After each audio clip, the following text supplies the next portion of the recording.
आइए, अब जो जनता की आवाज़ है ना, वो हम सब आपके सामने प्रस्तुत कर रहे हैं। जनता बोल रही है कि 17 तारीख को नरेंद्र मोदी अपने पद से त्याग पत्र दें। यह जनता बोल रही है, जनता की आवाज़ है। इसमें हम कुछ भी नहीं कह सकते। जो जनता कह रही है वही हम प्रस्तुत कर रहे हैं। अब मोदी, अमित शाह, नड्डा, अडानी, राजीव कुमार, ज्ञानेश कुमार, इनको भी गिरफ्तार किया जाए, क्योंकि ये देश के साथ बड़ी गद्दारी कर रहे। अब अभी जनता की एक आवाज़ उठ रही है कि इजराइल ने जो मक्का मदीना पर मिसाइल हमले करने का किया ना, वो महाविनाश को आमंत्रित कर रहा है। यह अच्छी बात नहीं है।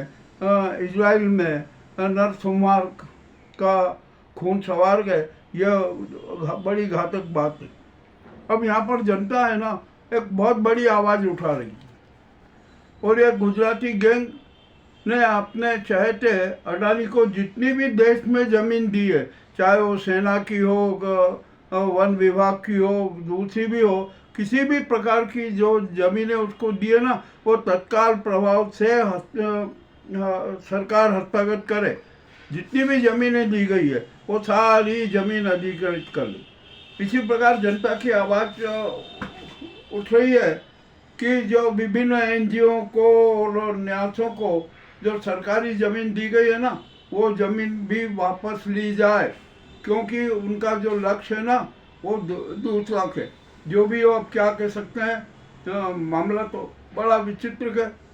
अब यहाँ पर नीतीश कुमार के बारे में बड़ी विचित्र बात थी। मोदी जी गए थे बिहार दौरे पर, वहाँ पर जनता को एकत्रित किया गया, बसेस लाई गई, हर ब्लॉक में 200 बसेस लगाई गई और भीड़ जुटाई गई। अब भीड़ जुटाई में जब मोदी जी खड़े हुए तो नीतीश कुमार का, जो कि वो अहंकारी तो है ही और स्वार्थी भी है, और उनका जो राजनीतिक स्वरूप है ना, बड़ा विचित्र है। तो उन्होंने मोदी के स्वागत में जनता को क्या कहा, अरे खड़े होइए, खड़े हो गई है, और वो मोदी जी का सम्मान कीजिए। जब जनता नहीं उठी तो फिर मन से चिल्लाकर बोले कि अरे खड़े होइए, खड़े होइए। इन्होंने बिहार के लिए बहुत काम किया के वो किया के, फिर भी जनता खड़ी नहीं हुई। और जनता फिर चिल्ला पड़ी कि आखिरकार ये जनता को हाँकने वाले नीतीश कुमार है कौन। इन पर भी बड़ी नाराजगी जनता ने जताई है। अब जो ये मोदी भक्ति का नाटक कर रहा है ना, ये भी सब गुड़ गोबर हो गया। अब नीतीश कुमार का भी सारा चरित्र उजागर हो गया। अब क्या होगा क्या नहीं होगा देखते हैं, परंतु अच्छी बात नहीं है। अब ये नाजी गैंग और गुजराती गैंग गडकरी के पीछे हाथ धो के पड़ी, और वो उनको मंत्री पद से भी हटाना चाहती है, और उनके खिलाफ सुप्रीम कोर्ट में भी केस दायर कर रही है, और उनको जेल भेजने की तैयारी कर रही है। देखते हैं क्या होता है, क्या मामला क्या नहीं होता है। अब यहाँ पर एक बड़ी विचित्र बात है। सुप्रीम कोर्ट को अपना बंधुआ मजदूर बनाने के लिए इस गुजराती गैंग ने सुप्रीम कोर्ट को चुनौती दी। मोदी और अमित शाह में इतनी तो हिम्मत है नहीं कि वह खुले रूप में चुनौती दे। उन्होंने ज्ञानेश कुमार को अपना बलि का बकरा बनाया। ज्ञानेश कुमार ने चुनाव आयोग को कहा कि ये हम SIR करना, ये चुनाव में किस प्रकार मतदाता सूची बनाना, ये हमारा विशेषाधिकार है, और इसमें न्यायपालिका का हस्तक्षेप मान्य नहीं होगा। न्यायपालिका हस्तक्षेप न करे। जब न्यायपालिका सामने हलफनामा गया ना, तो न्यायपालिका का पारा ऊंचा हो गया, और उन्होंने चुनाव आयोग और गुजराती गैंग को सरेआम चुनौती दे डाली। उन्होंने कहा कि आप इस देश में कोई भी सुपर नहीं है, न संसद सुपर है, न मंत्री कार्यपालिका सुपर है, न विधायिका सुपर है, और न न्यायपालिका सुपर है। सुपर है तो देश का संविधान है, देश का कानून है, और संविधान की रक्षा करना, जनता की रक्षा करना, कानून की रक्षा करना, न्याय व्यवस्था की रक्षा करना, सनातन धर्म की रक्षा करना, जनता के मौलिक अधिकारों की रक्षा करना न्यायपालिका का धर्म है। और यह सारा अधिकार उसे संविधान द्वारा मिला हुआ है। ये जो नाजी ये गुजराती गैंग के बंधुआ है ना गणेश कुमार, इनको अभी कुछ भी ज्ञान नहीं है। अरे कुछ समझ नहीं रहा है, ये तो बंधुआ मजदूर होगा, ये समझ रहे हैं कि मोदी या गुजराती गैंग है यानी वह सर्व है, मगर अब सुप्रीम कोर्ट ने इनकी हवा निकाल दी। गणेश कुमार, राजीव कुमार, ये नरेंद्र मोदी, अमित शाह और नड्डा, अडानी, ये सब जेल में नजर आएंगे, तिहाड़ में नजर आएंगे। ये भी अब तैयारी हो चुकी है। अब सुप्रीम कोर्ट चुप बैठने वाला नहीं है। और सुप्रीम कोर्ट ने तो स्पष्ट निर्देश दे दिया कि हम किसी ने भी एफआईआर करने से रोका नहीं है, आप ये झूठ बोल रहे हैं, झूठा प्रचार कर रहे हैं। और यदि आप किसी भी प्रदेश में, बिहार हो, बंगाल हो, कहीं भी हो, यदि एफआईआर में जरा सी भी गलती पाई गई, आपाघापी पाई गई, तो वह एफआईआर को निरस्त कर देंगे। ये सुप्रीम कोर्ट का आदेश है, क्योंकि उसको तो संविधान की रक्षा करना है, कानून की रक्षा करना है, जनता के मताधिकार की रक्षा करना है, प्रजातंत्र की रक्षा करना। ये सारा सब हुआ। अब सुप्रीम कोर्ट ने तो बहुत अच्छे अच्छे निर्णय दे दिए कि अब आप किसी भी आदमी को सालों साल जेल में नहीं रख सकते, 2 महीने के अंदर जमानत की कार्रवाई पूरी करना होगी। ये स्पष्ट निर्देश दे दिए। अब इस निर्देश के बाद बड़ा हड़कंप मचा हुआ है। न्यायाधीश भी बड़े सतर्क हो गए और सबको अब तो 2 महीने में सारे जो निर्णय है ना उनको करना पड़ेंगे। ये बहुत अच्छा निर्णय दिया, इससे जनता में खुशी की लहर। अब दूसरी बात आई है, यहाँ पर हम बात करते हैं सुप्रीम कोर्ट में जो निचली अदालत से लेकर ऊपरी अदालत में जो तारीख बढ़ाने की जो प्रक्रिया है ना, उस पर भी अंकुश लगा दिया है। अब तो कहा कि बार बार तारीख बढ़ाना, ये करना, ये उचित नहीं है, ये न्याय प्रणाली के लिए खतरा है और न्याय में बाधा बनती है। इसलिए अब तारीखें बढ़ाने का जो गोरख धंधा है वो भी बंद कर दिया था, समाप्त किया जाए। अब तो सीधी सुनवाई की जाए। और हम तो न्याय विधान में एक बात और सुधार चाहते हैं कि पक्ष और विपक्ष अपने अपने तथ्य लिखित रूप में शपथ पत्र के साथ न्यायालय में प्रस्तुत कर दे और न्यायालय मैं साक्ष्य के साथ, यदि साक्ष्य नहीं है तो वो तथ्य माने नहीं जाएंगे। तो न्यायाधीश हैं, दोनों पक्षों के जो शपथ पत्र पर जो विवरण है, साक्ष्य है, उनके आधार पर निर्णय कर दे तो न्यायिक निर्णय करने में बहुत सरलता होगी, आसानी होगी और जल्द से जल्द निपट जाएगा। और ये तारीख बढ़ाने का ये सारा खेल भी खत्म हो जाएगा। ये भी अब करना जरूरी है। अब यहाँ पर देश में बड़ी विचित्र स्थिति हो रही है। जनता है ना बहुत परेशान है, त्रस्त है, मामला अति रोचक है। अब यहाँ पर क्या कहें क्या नहीं कहें।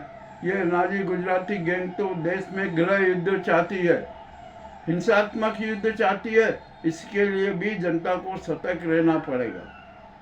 और अब तो हम तो एक बात और कहते हैं, अब तो जनता बोल रही है कि जो नफरती चिंटू हैं, जो धार्मिक भावनाएं भड़काते हैं, जो अफवाहें फैलाते हैं, उनके खिलाफ भी कठोर से कठोर कार्रवाई होना चाहिए। और सरकार इसका ऐसा कठोर से कठोर कानून बनाए, सुप्रीम कोर्ट भी बनाए। और यहाँ पर अब तो सुप्रीम कोर्ट को भी बड़े सख्ती से काम करना पड़ेगा, होना चाहिए। और जो न्यायिक क्रांति कर रहा है ना सीबीआई गवई, ये बिल्कुल होना चाहिए।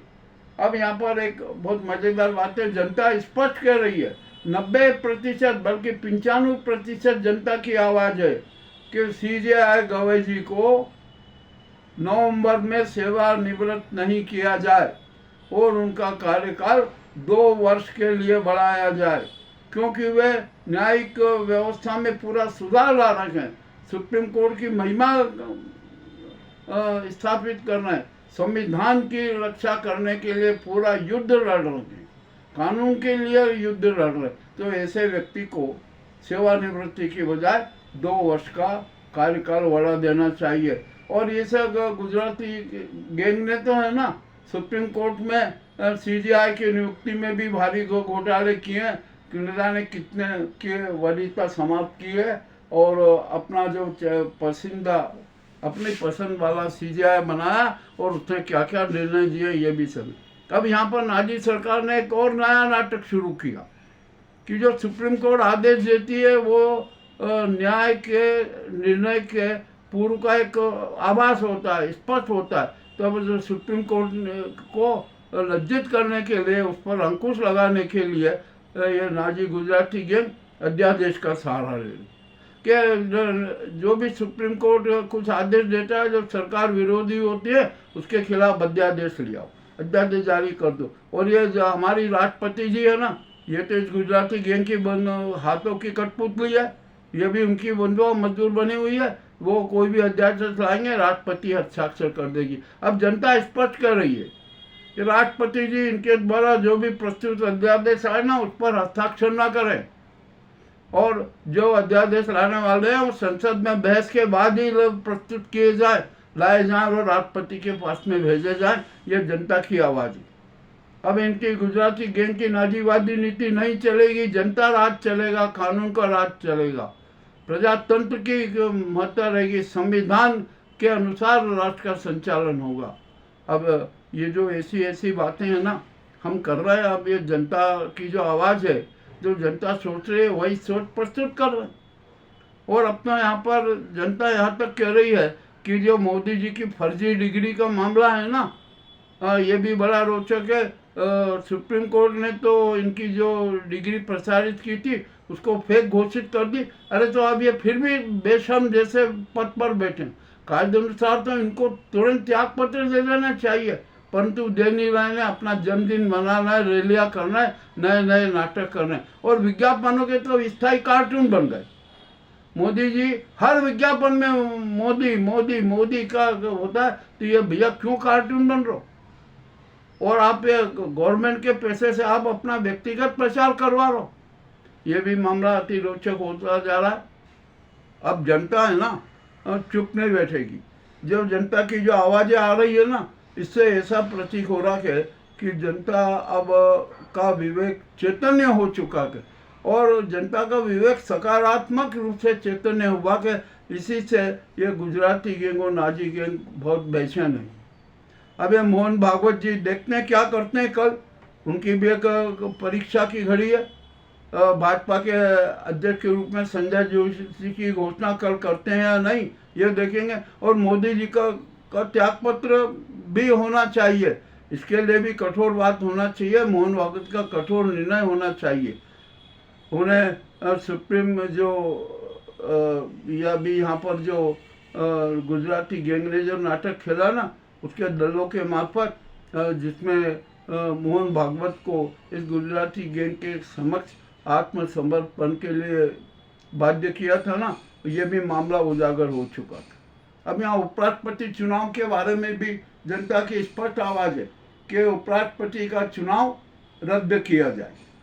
ये मान्य नहीं है, क्योंकि इसमें भी आपने 20-20 करोड़ में वोट खरीदे। अरे नॉट फॉर वोट के लिए कौन सी राजनीति? और राष्ट्रपति जी को चाहिए था कि जब इतना विवाद खड़ा हो गया है तो सच्चाई जाने, सुप्रीम कोर्ट से जांच करवाते एसआईटी करके, उसके बाद में शपथ विधि करवाती, परंतु नहीं, वो तो नाजी गैंग के हाथ की कठपुतली है ना, उन्होंने उपराष्ट्रपति की शपथ विधि करवाई दी। अब बड़े छिचालेदार हो रहे हैं, मामला बड़ा विचित्र हो गया। ये भी स्थिति बड़ी खराब है। ना कुल मिलाकर देश में है ना हालात बिल्कुल नाजुक बनो नहीं, और 90% जनता अब सड़कों पर उतर आएगी, ये भी एक तय है, ये सिद्ध हो चुका है। और जो प्रदर्शन हो रहा है ना अनेक प्रदेशों में, ये उस बात का साक्ष्य प्रमाण है। और अब ये नाजी गुजराती गैंग जो धर्म के जो चिंटू हैं, उन्मादी चिंटू हैं, जो देश को गृह युद्ध की आग में जलाना चाहते हैं, उनकी सबकी हालत खराब होती जा रही है। सब भयातुर है कि यदि जनता पलट गई, जनता ने उनके खिलाफ मुहिम चला दी ना, तो क्या हाल होगा, ये कहाँ जाके छिपेंगे, ये भी मामला बड़ा गंभीर हो गया। तो आज की जो अभी जो कड़वी कड़वी बातें हैं ना, वो आपके सामने प्रस्तुत है। अब कैसे लगे आपको ये हमें अवश्य बताएं। बहुत बहुत धन्यवाद। हम तो बिना भूमिका के सत्य पे सामने रख देते हैं। बहुत बहुत धन्यवाद।